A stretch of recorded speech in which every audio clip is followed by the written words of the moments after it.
When a Florida judge slapped Pam Bondi with a $50,000 fine to silence her, no one anticipated what she would do next.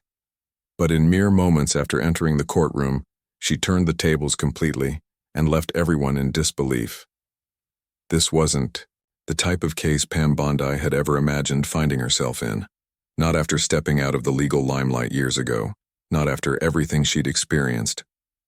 Yet there she stood in courtroom 4B of the Hillsborough County Courthouse in Tampa, Florida, facing a $50,000 contempt fine with her name on it. The room was silent, but the silence wasn't peaceful. It was tense, suffocating. You could feel the unease in the way no one made eye contact. The bailiff, the stenographer, even the local journalist scribbling notes in the corner. Pam rose slowly when her name was called, adjusting her navy blazer, a garment she'd worn countless times before. The judge wasted no time. "This court finds you in contempt for knowingly violating a direct gag order," Judge Corbin stated, his voice flat. It wasn't anger that laced his tone, but weariness, as if this was a routine he had rehearsed too many times. "You are hereby fined $50,000 to be paid in full within 30 days. Pam didn't flinch, didn't blink. She simply met his gaze and replied, "Understood." But what truly caught everyone off guard wasn't the judge's statement. It was what Pam did next. She reached into her briefcase and pulled out a folder, not thick, not flashy, just a worn manila file with 3 red tabs. She didn't open it, simply placed it calmly on the table in front of her. The room shifted. Everyone knew exactly what that file could contain. They'd all heard the rumors, Pam's recent radio interview, where she'd hinted at explosive accusations, that a sitting judge had silenced whistleblowers in a corporate liability case, that documents had been erased, and that backroom deals had shaped judicial decisions. This wasn't just legal drama. It was potentially career-ending, maybe worse.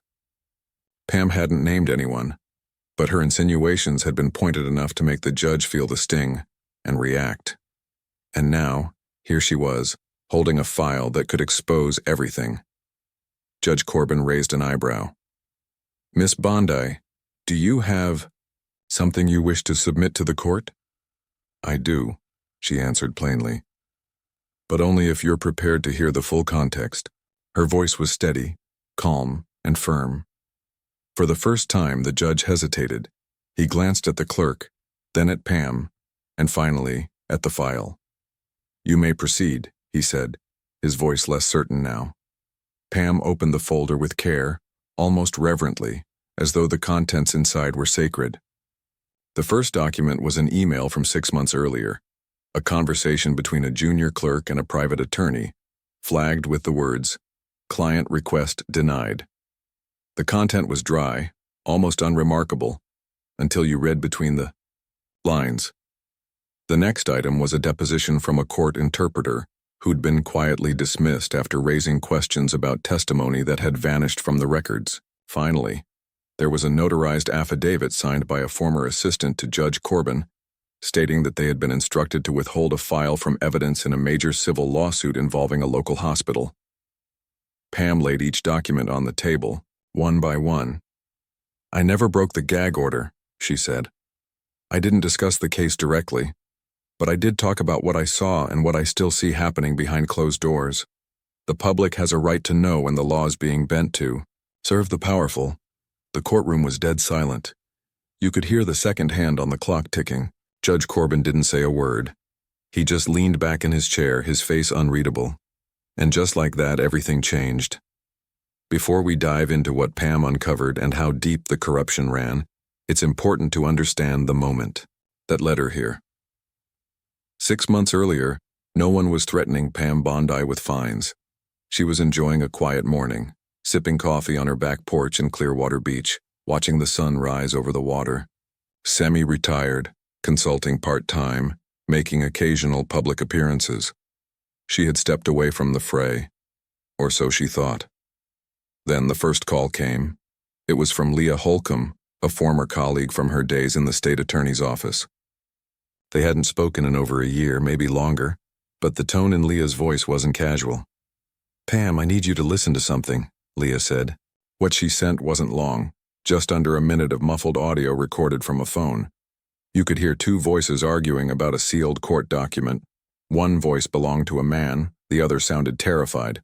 "I told you it's not in the file anymore," the woman said. "He pulled it," the man replied. "Then you didn't hear it from me," the woman said. Pam replayed the voicemail 3 times before calling Leah back. "Where did this come from?" "I can't tell you. You don't want to know." Pam couldn't sleep that night. The next day, she drove 2 hours inland to Winter Haven to meet Leah in person. They sat in Leah's kitchen, blinds drawn, phones off. That's when Leah handed Pam the file, a mix of printouts and scribbled notes, some barely legible. At the top of the file was the name of the plaintiff, Jonas McNeil, a nurse who had sued a hospital over severe patient negligence. The case had been quietly settled the previous year, but according to Leah, the original complaint had included allegations against 2 senior hospital administrators that had been wiped from the record. "It's like they erased it," Leah said. "The complaint we have now isn't the one he filed." Pam leaned back in her chair, studying the documents. "And who presided over the case?" Leah hesitated before answering. "Corbin." That name hit differently. Back when Pam was still actively working cases, Judge Corbin had built a reputation for being sharp, decisive, and hard to read. No nonsense, but he also had connections, powerful ones. Private donors, weekend golf retreats with corporate lawyers, closed-door meetings that no one dared question. Pam was quiet for a moment. When she finally spoke, it was just 2 words. "I'm digging." But she wasn't naive. She had been warned before. A week after her first public comment on a local radio show, she received a call from an old mentor, a trusted source. "Pam," he said, his voice low, "I know what you're doing, but this won't go the way you think. Corbin doesn't lose. He plays the long game. And if you keep talking, it won't just be your career they'll come after." "I'm not working cases," Pam replied. He sighed. "They don't care." She hung up, sitting in silence for a long time. Pam wasn't impulsive. Her career had been built on discipline, knowing when to fight and when to walk away. But this felt different. There was something rotten beneath the surface, and people were being hurt because no one had the courage to speak out. So she kept digging. She tracked down a former court assistant, Denise Kramer, who had worked in Judge Corbin's office during the McNeil case. After 3 meetings and a lot of persuasion, Denise finally spoke up. "He told me to refile the transcript without the 3rd deposition," Denise revealed. "He said it was irrelevant." "But it wasn't about the content?" Pam pressed. Denise hesitated and then whispered, "The patient's death could have been prevented, and the hospital knew." That was the moment Pam stopped asking for permission. She knew she was crossing a line, but if she remained silent, she'd be just another bystander. So she spoke out. And within 72 hours, she found herself in a courtroom, fined for contempt. But what Pam didn't expect was how swiftly the machine would move to silence her, and just how far some people were willing to go to erase her from the story. The deeper Pam dug, the more twisted it became. Every file she opened, every voice she contacted, seemed to lead to something bigger. Not just a botched case or a shady judge, but a system, a network, one that had been propped up for years. The McNeil case wasn't an isolated incident. Pam found 3 more cases, 2 civil, 1 criminal, where documents had gone missing, been sealed prematurely, or rewritten before final submission. And in every single one, Judge Corbin had been on the bench. But it wasn't just him. The same law firms were involved, the same attorneys. The clerks were quietly transferred. The settlements were always sealed, the sums just large enough to keep everyone quiet. It was like a well-rehearsed play, and everyone knew their role. Pam Bondi's decision to push forward after being hit with a $50,000 contempt fine didn't just rattle the courthouse, it ignited something much bigger. Her actions sent ripples through the system that many had long considered untouchable. As she laid bare her findings, documents that didn't just implicate Judge Corbin but hinted at a deeper, more insidious network, she set off a chain reaction. In the aftermath of that courtroom moment, Where she stood unshaken, people began talking. Though many remained silent out of fear, others reached out, eager to unload their own stories. These weren't just isolated incidents. They painted a picture of a culture within the courthouse, a culture built on corruption, secrecy, and backroom deals. Pam had become more than a whistleblower. She was a beacon for those who had been silenced, and she had uncovered a tangled web of complicity. Despite the pressure mounting against her, Pam wasn't backing down. Her motion for an independent review of the McNeil case and her refusal to back off from the accusations sent a clear message. She wasn't just challenging Judge Corbin's authority. She was challenging the entire structure that allowed this kind of behavior to flourish. The courtroom drama, however, was only the surface. Beneath it all, there were larger questions being asked. How deep did this corruption run? Was it confined to one judge, or was it part of a much larger network of influence? And most importantly, would Pam's brave stand expose the truth, or would the weight of the system crush her?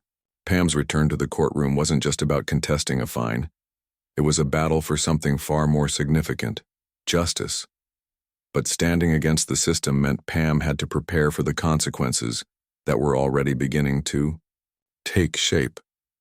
With powerful enemies now watching her every move, it was clear that every decision she made would carry immense risk.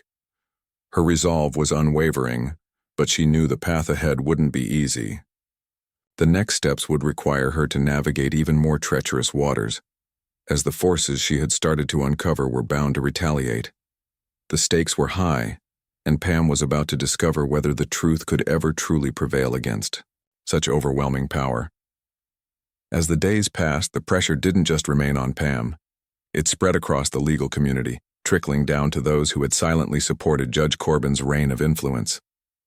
Lawyers, court clerks, even the media were caught in the current, forced to take sides. Would they remain silent, or would they risk it all for a chance at exposing the truth?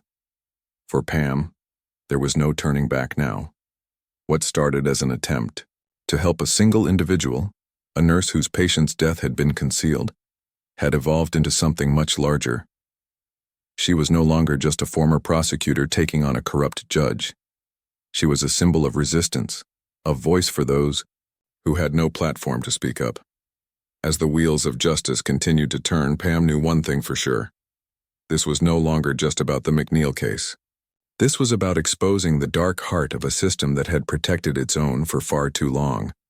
And Pam Bondi, whether they liked it or not, was the one who was going to take it down. Pam's defiance continued to echo in the halls of justice.